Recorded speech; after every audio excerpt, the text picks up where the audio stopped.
Hi guys, welcome to Krish talks.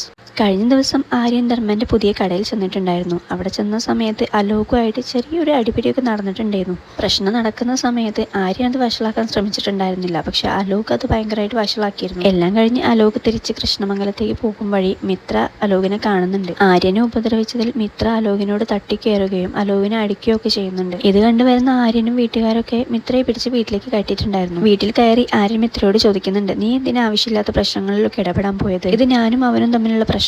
ഞങ്ങൾ തമ്മിൽ കടയിൽ വെച്ച് പ്രശ്നങ്ങൾ ഉണ്ടായിട്ടുണ്ടായിരുന്നു. ആ സമയത്ത് ഞാനത് വഷളാക്കാൻ ശ്രമിച്ചില്ല. കാരണം ഇന്ന് ധർമ്മമാമന്റെ ജീവിതത്തിലെ ഒരു പ്രധാന ദിവസമായിരുന്നു. ഞാനൊരു പ്രശ്നം ഉണ്ടാക്കി മാമനെ നല്ല ദിവസം നശിപ്പിക്കേണ്ടെന്ന് വിചാരിച്ചു. എന്നാൽ അത് കഴിഞ്ഞ് ഇവിടെ വന്നപ്പോഴോ, മിത്ര ഞാനൊരു കാര്യം പറയാം. ഒരു പ്രശ്നം ഉണ്ടാക്കാൻ ഭയങ്കര എളുപ്പമാണ്, പക്ഷെ അത് തീർക്കാനാണ് പാട്. ഇതും പറഞ്ഞ ആര്യനകത്തേക്ക് കയറി പോവാണ്. പക്ഷെ ഇതൊക്കെ കേട്ടിട്ട് മിത്രയ്ക്ക് ഭയങ്കരമായിട്ട് സങ്കടമായിട്ടുണ്ടായിരുന്നു. ഗോമതി അപ്പൊ പറയുന്നുണ്ട്, അല്ലെങ്കിൽ ആവശ്യമില്ലാത്ത കാര്യങ്ങൾക്കൊക്കെ പ്രശ്നം ഉണ്ടാക്കുന്ന ആളാണ്. ഇപ്പൊ ഒരു ആവശ്യം വന്നപ്പോൾ അവന് പ്രശ്നം ഉണ്ടാക്കണ്ട, നീ അത് വിട്ടുകള മിത്രേ. ഈ ആണുങ്ങളൊക്കെ അങ്ങനെയാണെന്ന് ഗോമതി പറഞ്ഞു കൊടുക്കുന്നുണ്ട്. പിന്നീട് കാണിക്കുന്നത് രാത്രി കിടക്കാൻ റൂമിലേക്ക് വരുന്ന ഗോമതിയെയാണ്. ഗോമതി ഒരു ഗ്ലാസ് വെള്ളം ബാലന് കൊണ്ടു കൊടുക്കുന്നുണ്ട്. ബാലൻ അത് മേടിച്ചിട്ടും ഒന്നും മിണ്ടാതെ ഇങ്ങനെ ഇരിക്കുകയാണ്. ഏതോ ഒരു ചിന്തയിലായിരുന്നു ബാലൻ. ആ സമയത്ത് ഗോമതി കാര്യം എന്താന്നൊക്കെ തിരക്കുന്നുണ്ട്. ആ സമയത്താണ് ബാലൻ തന്റെ വിഷമങ്ങളൊക്കെ ഗോമതിയോട് പറയുന്നത്. ഇപ്പോൾ ഞാൻ എടുക്കുന്ന തീരുമാനങ്ങളെല്ലാം തെറ്റായി പോവുകയാണ്. എല്ലാ വിശ്വസിച്ച ആൾക്കാരും എന്നെ ചതിച്ചോണ്ട് പോകുന്നു. ഗോമതി, ഞാൻ നമ്മുടെ ഗോമതി സ്റ്റോഴ്സ് അങ്ങ് നിർത്തിയാലോ? ഇത് കേൾക്കുന്ന ഗോമതിക്ക് ഷോക്ക് ആവുന്നുണ്ട്. ഗോമതി ചോദിക്കുന്നുണ്ട്, എന്താ ബാലേട്ടാ, ബാലേട്ടനെ പേടിച്ചിട്ടാണോ? ധർമ്മൻ അപ്പുറത്തൊരു പുതിയ കട തുടങ്ങിയെന്ന് വിചാരിച്ച് ബാലേട്ടൻ എന്തിനാ പേടിക്കുന്നത്? പേടിയല്ല ഗോമതി, എനിക്ക് എല്ലാത്തിനോടും മടുപ്പായി തുടങ്ങി. ഈ ഒരു ജോലിയില്ലാതെ വേറൊന്നും എനിക്കറിയില്ല. വേറൊരു വരുമാന മാർഗം എങ്ങനെയാണെന്ന് പോലും ഞാൻ ആലോചിച്ചിട്ടില്ല. എന്നിട്ടും ഇത് തുടർന്ന് കൊണ്ടുപോകാനുള്ള ഒരു ആഗ്രഹം എന്റെ മനസ്സിലില്ല. ഇപ്പൊ ഒരു കാലത്ത് ബാലൻ എടുക്കുന്ന തീരുമാനങ്ങളൊക്കെ ശരിയായിരുന്നു. അതിൽ ഞാൻ അഹങ്കരിച്ചിട്ടുണ്ട്. അതായിരുന്നു ഇത്രയും കാലം എന്നെ വളർത്തിയതും.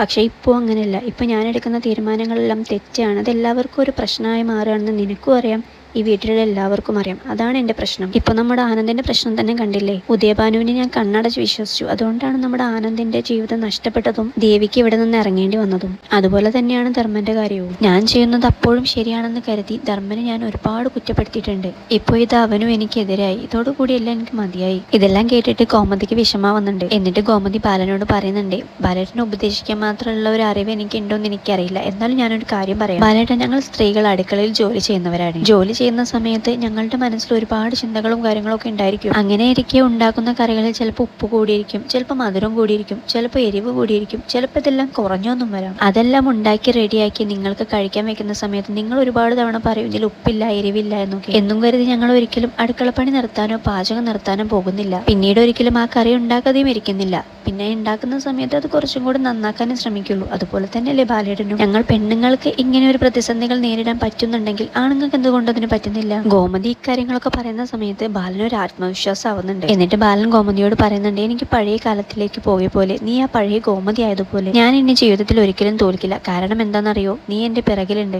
ഇത് കേട്ടിട്ട് ഗോമതിക്കും സന്തോഷാവുന്നുണ്ട്.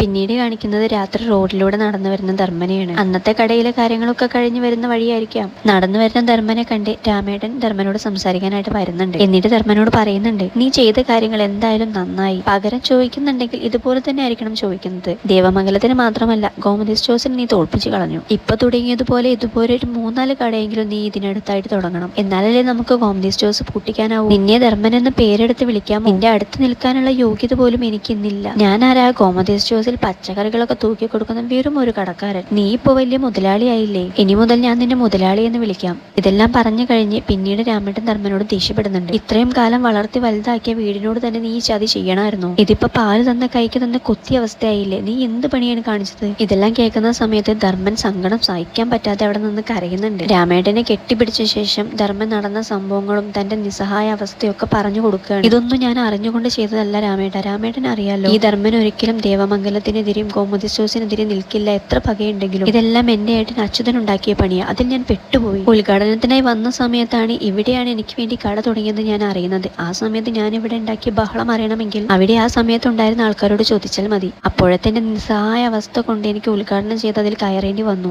ഈ ലോകത്ത് എനിക്ക് ഏറ്റവും ഇഷ്ടം എന്റെ അമ്മയാണ്. എന്റെ അമ്മ സത്യം. ഞാൻ ഇത് അറിഞ്ഞുകൊണ്ട് ചെയ്ത കാര്യമല്ല. ഇത് നെറുകേടാണെന്ന് മനസ്സിലാക്കിയ ഞാൻ കാര്യങ്ങളെല്ലാം പറയാൻ വേണ്ടി ദേവമംഗലത്ത് ചെന്നതായിരുന്നു. അളിയനും ചേച്ചിയും എന്റെ ഭാഗമൊന്നും കേൾക്കാൻ പോലും തയ്യാറാവാതെ എന്നെ അവിടെ നാട്ടി ഇറക്കി വിട്ടു. ആരും എന്നെ വിശ്വസിക്കുന്നില്ല. ഒരു കുടുംബമായി പോയി. ഇല്ലെങ്കിൽ എനിക്ക് ആത്മഹത്യ ചെയ്താലെങ്കിലും മതിയായിരുന്നു. ഇതെല്ലാം കേൾക്കുന്ന സമയത്ത് രാമേട്ടന് ധർമ്മന്റെ അവസ്ഥ മനസ്സിലാവുന്നുണ്ട്. എന്നിട്ട് രാമേട്ടൻ ധർമ്മനെ സമാധാനിപ്പിക്കുന്നുണ്ട്. പിന്നീട് കാണിക്കുന്നത് കൃഷ്ണമംഗലമാണ്. അവിടെ രാജശ്രീയും അച്യുതനും സുകന്യയും കൂടി പുതിയ കടയുടെ കളക്ഷൻസ് ഒക്കെ നോക്കിക്കൊണ്ടിരിക്കുകയായിരുന്നു. ഇന്ന് അത്യാവശ്യം നല്ല കളക്ഷൻസ് പുതിയ കടയ്ക്ക് കിട്ടിയിട്ടുണ്ടെന്ന് സുകന്യ പറയുന്ന സമയത്ത് അച്യുതൻ പറയുന്നുണ്ട്, ഇതുപോലെ മെയിൻറ്റെയിൻ ചെയ്തു പോകണം ഇനി എപ്പോഴും. ഇനി ഗോമതി സ്റ്റോഴ്സിലുള്ള കസ്റ്റമേഴ്സിന്റെ നമ്പറുകളൊക്കെ ഒന്ന് ഒപ്പിക്കണം. എനിക്ക് അറിയാവുന്നവരൊക്കെ ഞാൻ വിളിച്ച് പറഞ്ഞിട്ടുണ്ട് നമ്മുടെ പുതിയ കടയിൽ നിന്ന് സാധനം മേടിച്ചാൽ മതിയെന്ന്. എന്നിട്ട് ഘട്ടം ഘട്ടമായി നമുക്ക് ഗോമതി സ്റ്റോഴ്സിനെ അങ്ങ് ഇല്ലാതാക്കണം. ആ സമയത്താണ് ധർമ്മൻ വീട്ടിലേക്ക് എത്തുന്ന സമയത്ത് തന്നെ അച്യുതൻ ഇന്നത്തെ പുതിയ കളക്ഷൻസിന്റെ കാര്യങ്ങളൊക്കെ ധർമ്മനോട് പറയുന്നുണ്ട്. ഇതെല്ലാം നിങ്ങളെല്ലാരും കൂടി അങ്ങ് നോക്കിയാൽ മതി. എന്നെ മനഃപൂർവ്വം ചതിക്കായിരുന്നില്ല. നിങ്ങൾക്കൊന്നും നഷ്ടപ്പെടാനില്ല. നിങ്ങൾക്ക് നിങ്ങളുടെ പകയാണ് വലുത്. പക്ഷെ എനിക്ക് അങ്ങനെ അല്ലായിരുന്നു. എനിക്കില്ലാതായത് എന്റെ അഭിമാനവും എന്നെ വിശ്വസിച്ചവരെയുമാണ്. എന്ന് പോരുന്ന വഴിയിൽ ഞാൻ രാമേട്ടനെ കണ്ടിട്ടുണ്ടായിരുന്നു. രാമേട്ടൻ എന്നെ ഒരുപാട് കുറ്റപ്പെടുത്തി. ഞാൻ ഒരുപാട് കരഞ്ഞും ചെയ്തു. അച്യുതനപ്പ പറയുന്നുണ്ട്, നിനക്കൊരു മനക്കെട്ടി ഇല്ലാത്തതുകൊണ്ടാണ് നീ അവിടെ നിന്ന് കരഞ്ഞത്. ഞാൻ വല്ലതും ആയി നോക്കണം. അയാളുടെ കരണം നോക്കി ഒന്ന് പൊട്ടിച്ചിട്ട് ഞാനിങ്ങ് പോരുള്ളായിരുന്നു.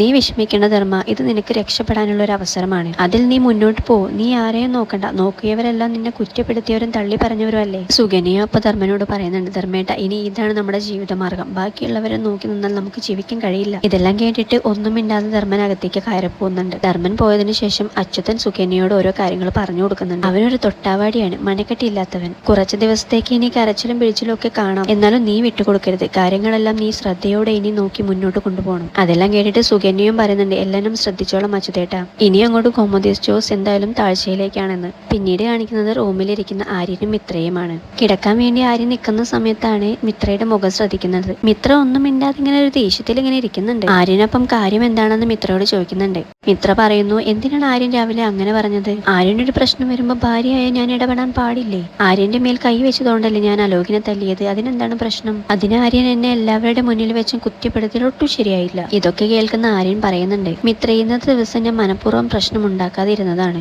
എനിക്ക് തോന്നുന്നില്ല മാമന്റെ ഭാഗത്ത് തെറ്റുണ്ടെന്ന്. ഇവിടെയുള്ളവരാരും മാമനെ അന്നും ഇന്നും മനസ്സിലാക്കിയിട്ടില്ല. പിന്നെ അലോക് എന്റെ മേൽ കൈവച്ച കാര്യം അത് ഞങ്ങൾ തമ്മിലുള്ള പ്രശ്നമല്ലേ, ഞങ്ങൾ തന്നെ തീർത്തോളാം. മിത്ര അപ്പൊ പറയുന്നുണ്ട്, ഓ അപ്പൊ ഞാൻ അതിലൊന്നും ഇടപെടേണ്ട എന്നാണോ ആര്യൻ പറയുന്നത്? ആര്യൻ എന്തൊക്കെ പറഞ്ഞാലും അവൻ ഇനിയും ഇതുപോലെ തന്നെയാണ് പെരുമാറുന്നത് എന്നുണ്ടെങ്കിൽ ഞാൻ ഇനിയും പ്രതികരിക്കും. ആര്യനപ്പോ ചോദിക്കുന്നുണ്ട്, അവൻ നിന്റെ സഹോദരനല്ലേ, നീ ആ പരിഗണന അവന് കൊടുക്കില്ലേ? നീ അവനെ തല്ലുമോ? മിത്ര അപ്പൊ പറയുന്നുണ്ട്, ആര്യൻ അവൻ തൊട്ടാൽ ഞാൻ അവനെ തല്ലല്ല, വേണ്ടി വന്നാൽ ഞാൻ കൊല്ലും. ഇതെല്ലാം കേട്ടിട്ട് ആര്യൻ ചിരിക്കുന്നുണ്ട് കേട്ടോ. ആര്യൻ എന്തിനാ ചിരിക്കുന്നത്? ഞാൻ കാര്യമായിട്ട് തന്നെ പറഞ്ഞതാണെന്ന് മിത്രയും പറയുന്നു.